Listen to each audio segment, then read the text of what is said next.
The Rebel Show. It's a beautiful Sunday morning here in Colorado Springs, Colorado. And I want to welcome everybody back. I hope you're enjoying these episodes. I'm learning a lot doing it, like always. And today normally I talk about historical things, but today I want to talk about something a little different, something a little bit more scriptural, I want to talk about joy and happiness. And, we live in a culture that's full of itself and full of going out and getting what it wants and fulfilling its needs individually. And, it's go big, go home. You only live once. Do it now. Get all you can, And we're told happiness is like financial success. I mean, we see that in the culture right now where wealthy people get ridiculed because other people aren't wealthy. So if everybody was just wealthy, everyone would be happy and we'd have utopia. And that's not the case at all, we party hard, we take no prisoners, do whatever it takes to secede mentality. And is it working? Does this type of mentality really satisfy us when we get what we want, if we get there? In the late 1800s, Cornelius Vanderbilt amassed a fortune of over $105 million in railroad and shipping. One of his grandsons, Anderson Cooper, not the CNN Anderson Cooper, said of the inherited wealth that the inherited wealth is a real handicap to happiness. It has left me with nothing to hope for and nothing to seek or strive for. There's something on the inside of us where you need to go work for something. God created Adam and Eve, and he put them to work in the garden, right? Work is part of something. I know when I work and I accomplish something, it makes you feel good. We're designed to go out and work. And when you work, you earn, and you can use that to buy property. That's the goal of the American dream, to be able to go out and earn and use that earnings to buy property, to own and possess. And when it's all given to you, there's nothing to hope for. So you can just be lost, and when you get to that point, a lot of celebrities you see, they're drug and alcohol addicted, and they're ones that commit suicide at young ages. And I think this plays into a part of it. They try to gain happiness through things that they shouldn't be, A lot of these celebrities have everything that money can buy. The hot wife or girlfriend, fame, tons of money, and the spotlight. Everybody loves them and praises them. And if this satisfaction was really what did it, why are some of them so unhappy? There's lots of them that are unhappy. I mean, Robin Williams, one of the funniest people of our time, was depressed. And look what happened to him. It's terrible. We can be happy. But happiness is kind of like a temporary emotional response. Everyone's striving to be happy, but there's really more to it than that. You can be happy at something like a birthday party or buying a new car. That makes you happy. But to feel happy again, we need another emotional response. So you're always chasing this. If we don't fulfill the addiction to this emotion, we feel depressed because we're not getting that rush of emotion. And then we feel depressed. We're down. We were not created to be happy people, but joyful people. So happiness is a response. Joy is something else. There's a difference. Happiness is a response to something. Joy is a lifestyle decision. All right? So we choose to live in a joyful life, and then happiness is a response to things that happen. So joy is a lifestyle decision. Joy is also a fruit of the Spirit, which we can draw out anytime we want. So the Bible talks about the fruits of the Spirit. You can look them up and read them. One of them is joy. So joy is something that's inside us all the time, and we can choose to access it. Like a person drawing water out from a well when you're thirsty. The water's in the well, and if you have a bucket, you can lower the bucket and get the water out, right? That's how the fruits of the Spirit work. That's how joy works. You have to draw it out. As the fruit of the Spirit, we can choose, no matter what we are going through, to feel joy. So we can choose to feel it whether we physically feel it or not. Just by choosing to change the direction of our feelings. So here's where it gets important, is we can literally make a decision and believe differently and start accessing that. So joy, you don't feel joy, you start to act like it. You change. You start to draw it out. 2 Corinthians 11:23-27, this is talking about Paul in the Bible. He was beaten many times with whips, rods, left for dead, stoned, and shipwrecked, okay? He had a lot of bad stuff go on with him. But he goes on in 2 Corinthians 4:17. He says, "For our light affliction, which is but a moment." So he had a perspective of his life and the negative things that happened, that it was a light affliction. Those hard times were light afflictions in his mind for just a moment.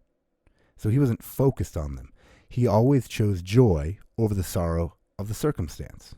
All right? He chose to look at things different than the negative things that were happening to him. One time he did this, and an earthquake came and opened the doors of the dungeon and released the prisoners. And the prisoners didn't leave, but they stayed to hear what Paul had to say, because he had something different. They were worshiping and praising God in a dungeon. And there's no toilets in a dungeon. You're chained to a wall. There's probably no food. I mean, you can imagine how terrible this is. And they're praising God. And an earthquake comes. And these people are like, what's with this guy? And Paul had so much joy, the prisoners in the dungeon wanted to stay and learn why he was different. So what's going on here? Paul is looking at life a little bit different. He's choosing to see his problems as a small factor in his life instead of a large factor. And now things are happening where other people are starting to notice.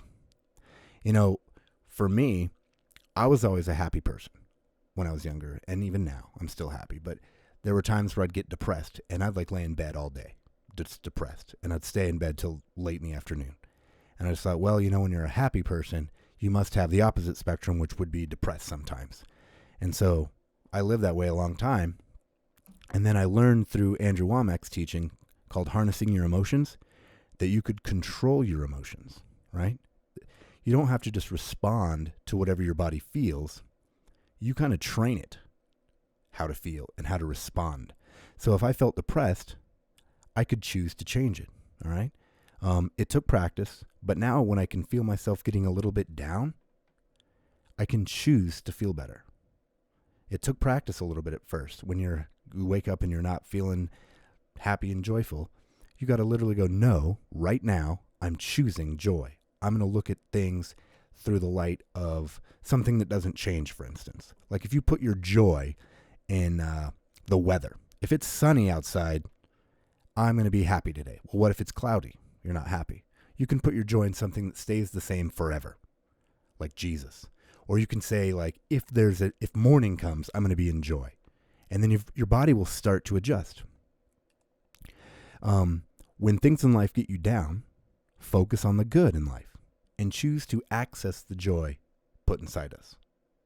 People get depressed after long-term negative thinking. That's a lot of what depression is thinking negative for a long period of time. You train your body to feel bad. And then after a while, it's just its natural state. And you can do the opposite of that by thinking positive. Count your blessings. Be joyful. Give God glory and thanks and praise. Philippians 4:4 says, rejoice in the Lord always. And again, I say rejoice. He had to repeat himself because people wouldn't have believed him the first time, right? Always? Are you talking about all the time? And again.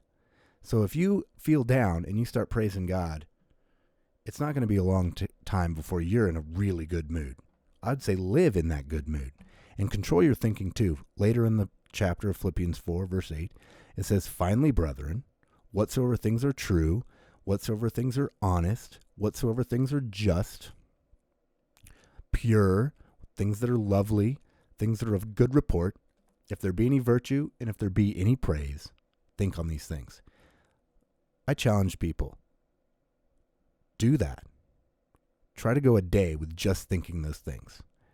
Your whole perspective will change because it's hard you can't watch TV and think on these things, But if you use these concepts, you could eradicate depression quickly. To keep joy alive, we must focus on the good as much as possible. If you have watched the last few episodes, you can see there's so much to be thankful for. The conditions in the United States today, or the USA today, are amazing compared to things in the past. If you think about before it was even the United States of America and the struggles people went through, the tortures from the popes, the priests, kings, the people burnt they thought they were witches through those times. There's a lot of good right now. We don't have to deal with that stuff. That's something huge to be thankful for. Christians aren't hunted. You're not hung for your religion in this country like you are in some other countries. There's much to be thankful for. Most people eat regularly. Most people have multiple TVs, multiple cars. Some people may struggle financially, but those people are still wealthier than most of the people on the planet. The poorest people in America are still the 1% of the world population when it comes to wealth. We have it so good that we don't know. And it turns out money and possessions, the right body or the right weight, being single or married, children or no children, does not bring true joy. The hole in our lives is meant to be filled by relationship with God. That's the goal. We're supposed to fill it with God. We can try to mask it or fill it with drugs or alcohol or other types of things, but only God can fill it. He put it there. It's for Him to fill. So it's our job to find these things and go out. And that's the truth about happiness. Thank you very much.